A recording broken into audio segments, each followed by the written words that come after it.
आज हम पढ़ेंगे चैप्टर 1.3 का पहला प्रश्न। सिद्ध कीजिए कि √5 एक अपरिमेय संख्या है। तो इस प्रकार के सवाल बहुत इंपॉर्टेंट है परीक्षा के दृष्टिकोण से, क्योंकि ऐसे सवाल अक्सर परीक्षा में पूछे जाते हैं। तो इस सवाल की शुरुआत में हम मान लेंगे अपरिमेय संख्या सिद्ध करने का कोई भी प्रश्न हो, उसमें हम शुरुआत में मानेंगे कि माना वह संख्या परिमेय है। विपरीत मानना है, माना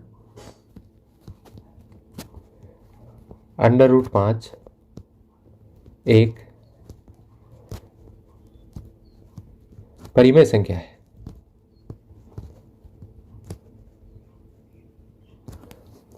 और जो भी संख्या परिमेय होती है वो किस रूप में लिखी जाती है?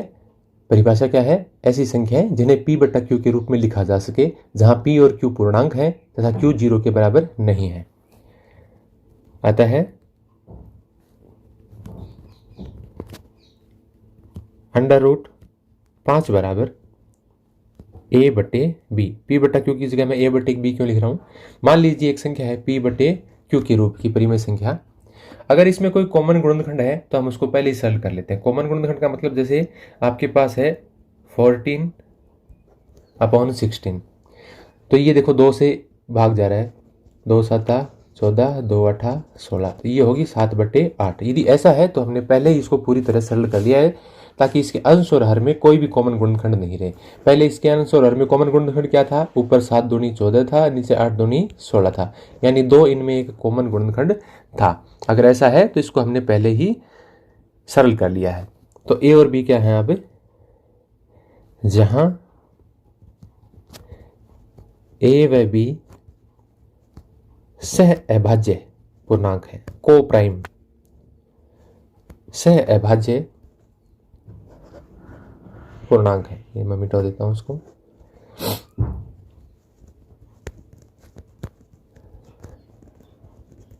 तथा b 0 के बराबर नहीं है। यानी आपको पहले परिमेय और अपरिमेय संख्याओं के लिए सिद्ध करने के लिए इसको पहले आपको संख्याओं की जानकारी जरूरी है। उसके लिए आप आई बटन पर जाकर पहले वाला वीडियो देख सकते हैं। अब इसको क्या लिखेंगे? क्रॉस मल्टीप्लाई करो इसको। b को √5 से गुणा किया, तिरछा गुणा, ये आ गया √5b बराबर a। अब अंडर हटाने के लिए दोनों साइड का स्क्वायर कर दो, वर्ग कर दो। वर्ग करेंगे तो √5b का स्क्वायर बराबर a का स्क्वायर। दैट इम्प्लाइज √5 का स्क्वायर 5, b का स्क्वायर और बराबर है a का स्क्वायर। अब ये 5 यहाँ b स्क्वायर के गुणा में है, इसको दाएं पक्ष में ले जाएंगे, ये आ जाएगा a स्क्वायर के बट्टे में। हम a और b क्या है? पूर्णांक है। और a स्क्वायर में 5 का भाग देने पर क्या आता है? b स्क्वायर आता है। मतलब a स्क्वायर बट्टे 5 बराबर b स्क्वायर। b क्या है? एक कोई पूर्णांक है, जैसे 5 4 2 3 -1 -2 17 कुछ भी, और उसका स्क्वायर करेंगे तो भी क्या आएगा? एक पूर्णांक आएगा। 120 आ जाएगा, 10 आ जाएगा, 12 आ जाएगा, कुछ भी, कोई भी पूर्णांक की वर्ग कर देंगे आप। यानी a स्क्वायर में 5 का भाग जाता है तो b स्क्वायर आता है। इसका मतलब a स्क्वायर 5 से विभाज्य है, यानी a स्क्वायर 5 से विभाजित होता है। a स्क्वायर 5 से विभाज्य है। यदि a स्क्वायर 5 से विभाज्य है तो प्रमेय 1.3 क्या कहती है कि यदि किसी पूर्णांक के वर्ग में किसी प्राइम नंबर का यानी अभाज्य संख्या का भाग जाता है तो उस पूर्णांक में भी अभाज्य संख्या का भाग जाएगा। कहने का मतलब, यदि कोई संख्या है a पूर्णांक और इसका वर्ग कर दिया हमने a स्क्वायर, तो यदि इसमें किसी अभाज्य संख्या का भाग जाता है, 2 का या 3 का या 5 का, इनका भाग जाता है, तो a में भी 2 का 3 का 5 का भाग जाएगा। यह प्रमेय है 1.3। तो यदि a स्क्वायर 5 से विभाज्य है तो a भी 5 से विभाज्य है, यानी a में भी 5 का भाग जाएगा। a में 5 का भाग जाने पर मान लीजिए c आता है। a 5 से विभाज्य है तो a में 5 का भाग देने पर कोई पूर्णांक आएगा, वह मान लिया हमने c। c क्या है? एक पूर्णांक है।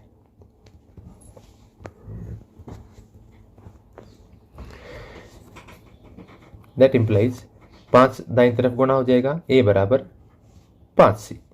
इसको आप दे दीजिए इक्वेशन नंबर 2, और जो पहले आई थी वो थी इक्वेशन नंबर 1। अब a का ये मान समीकरण नंबर 1 में रख देंगे। समीकरण 1 में क्या है, 5b² बराबर a², और a की जगह मान रख दिया हमने 5c। तो ये आ गया, यहाँ से a का मान यहाँ रख दिया हमने समीकरण 1 में। सरल कीजिए इसको, 5b² बराबर 5 की स्क्वायर, b² के गुणा में 5 है, ये दाएं पक्ष में ले जाइए, ये आ गया बटे में 5। अब आ गया आपके पास b² बराबर 5 5 25, 5c²। अब क्या आ जाएगा, ये 5 यहाँ भाग में ले आइए, तो दाईं तरफ क्या बचेगा, मैं यहाँ लिख रहा हूँ पहले, c² बराबर b² बटे 5। इसका मतलब b² में 5 का भाग देने पर c² आता है, कोई पूर्णांक आता है। इसका मतलब क्या हुआ कि b² 5 से विभाज्य है। दैट इंप्लाइज b² 5 से विभाज्य है। और अभी जैसे हमने पर में 1.3 से लिखा, यदि किसी पूर्णांक के वर्ग में अभाज्य संख्या का भाग जाता है तो उस पूर्णांक में भी भाग जाएगा। यदि b² में 5 का भाग जाता है तो b में भी 5 का भाग जाएगा। अतः b 5 से विभाज्य है।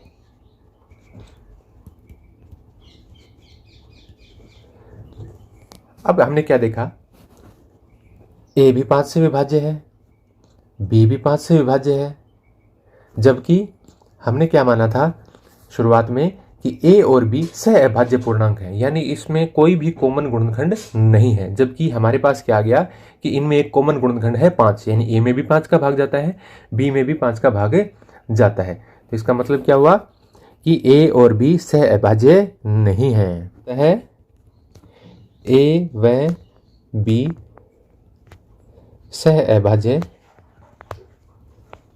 नहीं है। इसको आप ऐसे भी लिख सकते हो कि a और b में कॉमन गुणनखंड 5 है, अतः यह सहअभाज्य नहीं है।